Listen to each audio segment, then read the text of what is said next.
पलक और अक्षय के जाते ही कुशल जी के चेहरे पर फिर से चिंता, डर और घबराहट के भाव दिखने लगते हैं। कुशल जी, लीजिए, पानी पीजिए, फिर आराम से बताइए कि क्या बात है।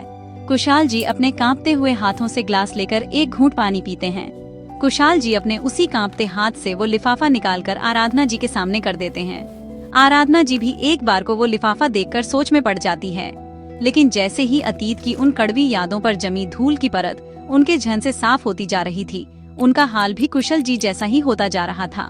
दोनों ही इस वक्त बहुत ही ज्यादा डरे हुए लग रहे थे। उनके माथे पर चमकती वो पसीने की बूंदें उनकी घबराहट साफ साफ जाहिर कर रही थीं। इसे खोलकर तो देखना होगा ना, इसमें क्या है, क्या पता किसी ने मजाक किया हो। कुशल जी भी उनकी बात में सहमत होते हुए अपना सर हाँ में हिला देते हैं। दोनों को ही समझ नहीं आ रहा था वो क्या करें।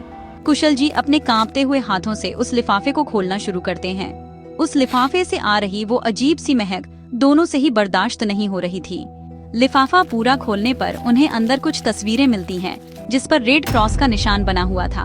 पहली तस्वीर एक बुजुर्ग कपल की थी, जिन्होंने राजाओं जैसी पोशाक पहनी हुई थी।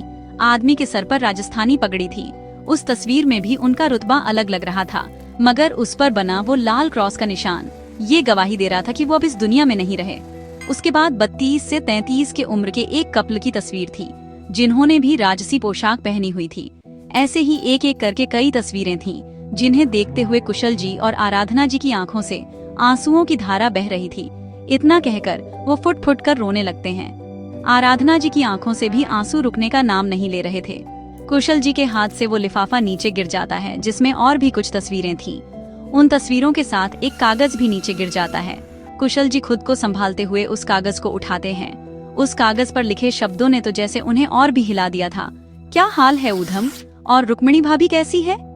सुना है 20 सालों से जिंदगी बड़े सुकून से जी रहे हो, मगर क्या करूं, तुम्हारा ये सुकून मुझसे देखा नहीं जाता। तैयार हो जाओ अपनी सुकून से भरी जिंदगी में तूफान के लिए, एक ऐसा तूफान जो सब कुछ तबाह करने आया है।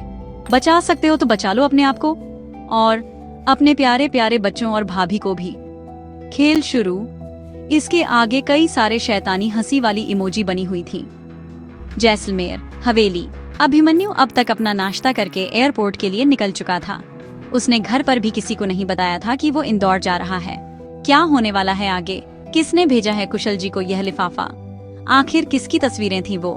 क्या है कुशल जी का कड़वा अतीत? क्या उनका ये अतीत डालेगा पलक और अक्षय को मुसीबतों में? उस आदमी ने कुशल जी को ऊधम क्यों कहा? क्या करने वाले हैं कुशल जी आगे? जानने के लिए सुनते रहें एक अजनबी मोहब्बत सिर्फ एहसास पर।